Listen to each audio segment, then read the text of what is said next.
Welcome, everyone. My name is Dominic Frongillo. I'm the co-founder and executive director of Elected Officials to Protect America.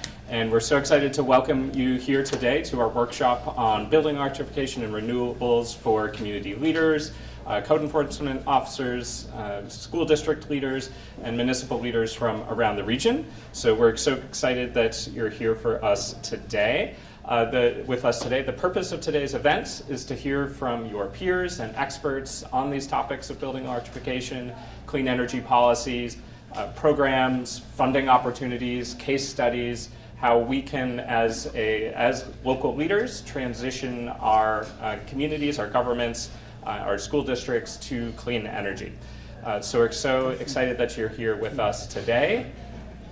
Just a huge thanks before we get started to our sponsors at Liberty Renewables for providing us the amazing refreshments today, and to National Grid, who's up there tabling as well, as a friend of EOPA sponsor. And today's event would not happen without the generous support of FRAC Action and Better Buildings New York, as well as our partners at ACE New York, Agree, Rewiring America, and Greening USA, who have been absolutely fantastic in putting together an amazing program for you all today. So we're really grateful. This has been months in the making. Well, also, huge thanks to SUNY ESF for hosting us today, Trailhead Catering for providing the catering, and Educational Communications for doing the tech as well.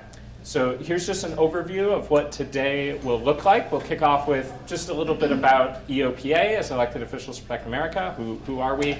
Then we'll dive right into Building Electrification 101, reasons to electrify your public buildings, jobs outlook with the Department of Labor. Hear a startling yet important presentation on the impacts of gas in our buildings on public health, and then showcase some energy projects and across the region. Then we'll do a training at lunch on countering clean energy disinformation, which is becoming increasingly a challenge. So important to get up to speed on how to counteract that. Then in the afternoon, we'll focus and zoom out to what are some of the federal and state policies, how do we access the historic funds that are available, hear about the state programs from NYSERDA, as well as the utility programs that are available, and then connecting with technical support. So it's a really packed agenda. We're really excited to provide this for you. And after a very full day, we'll have an opportunity to tour the campus here at ESF and see firsthand what do these look like in an institutional setting. And then we'll have a reception at the Tallman Cocktail Club and dinner at Lemongrass Restaurant, which all of you are welcome to attend. We'll be providing appetizers at the Cocktail Club, and dinner is on us. So we're excited to welcome you. Great. A huge thanks to our team at EOPA. Of course, she's conveniently stepped out of the room, but this event would not have happened without Marion Brown. She's absolutely amazing. I'll pass it over to her in a second to do housekeeping. Also, Mina, who's been running registration, and Darka, if you can raise your hand, who's been doing logistical support as well, and the rest of the EOPA team. And with that, I'd like to hand it over to Marion to do some of the logistics for today. Don't go away. I won't go away. Okay. Well, thank you and welcome. We have folks who come from sort of all around the region, and some folks have come from some inclement weather to get here, so we're really grateful to you. We have a very packed agenda today, as you can well see. And so we're going to ask you to practice self-care where you haven't built in breaks.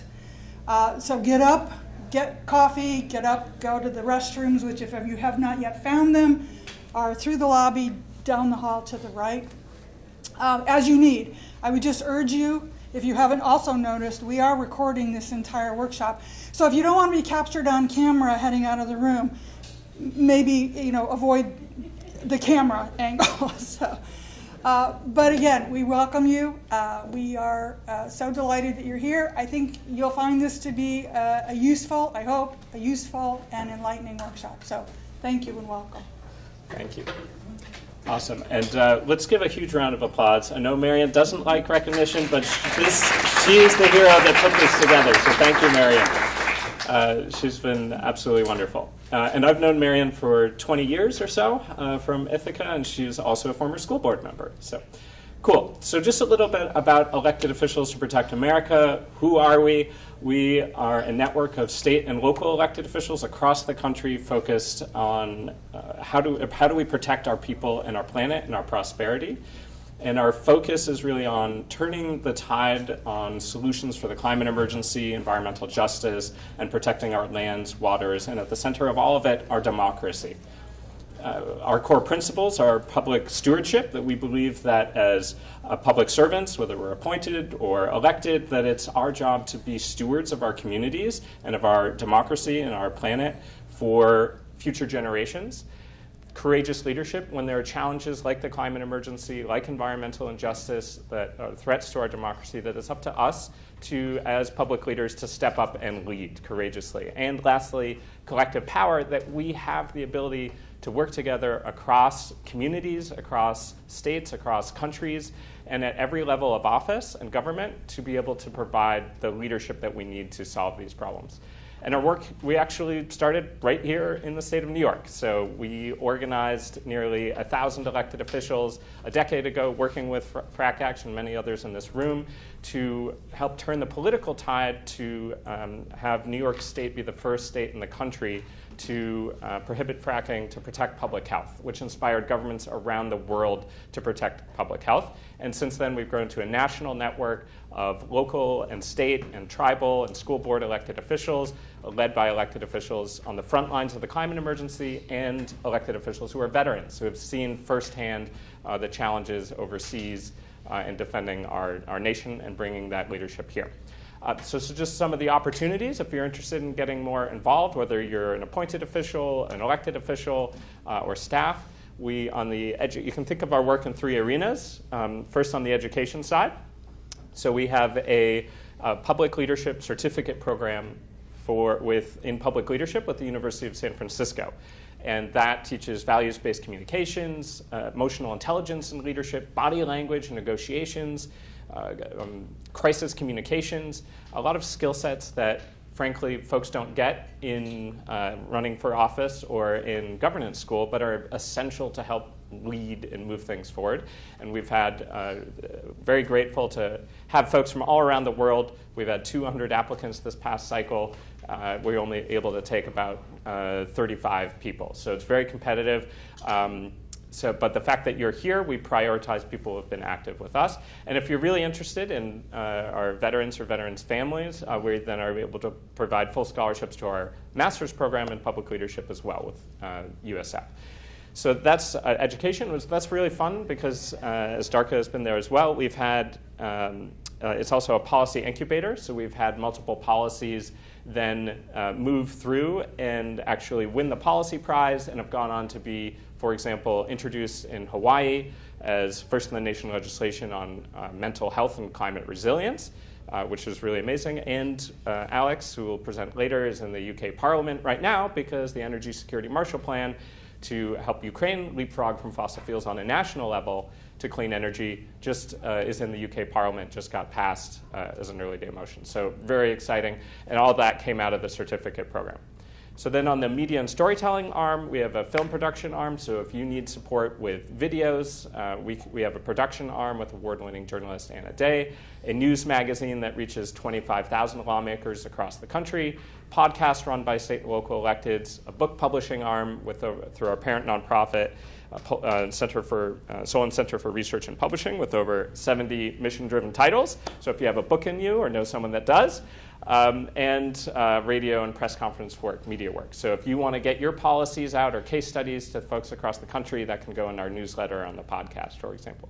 And then lastly, what we're most known for in many cases are policy and advocacy work, providing policy support. We have our national summit, IRA task force to help get these funds out to communities that need it. We have an elected official fellowship as well that provides stipends and support for elected officials to organize on an issue that you care about, that are passionate about. We send delegations to the UN climate talks, just got back from Baku and Azerbaijan. And lastly, our work is led by national and our state leadership councils, but that then get first opportunity for all of these opportunities. So And just speaking of National Summit, to save the date, our National Summit is coming up in Washington, D.C. We've typically had these at the Department of Energy. We just, at our certificate program last week in D.C., we had a representative, mayor of California, testify and say, it's really important to go to these. I went to it last year at the DOE, the Department of Energy. We learned about a grant. We applied. We got $10 million for our city. Whoa, and I swear that was not a plant. It's a really powerful opportunity to hear about these historic investments. Here's an example. We also do our press conferences at the National Press Club. We were carried live on C-SPAN. Had friends texting me, hey, I just saw you live on C-SPAN, which was really great. And so that we'll be hosting a large part of it there as well. And then lastly, DARCA has been putting together, with many in this room, a webinar, if you want to go deeper onto existing building electrification, a webinar coming up on the 17th. I think that's in the program as well, the link to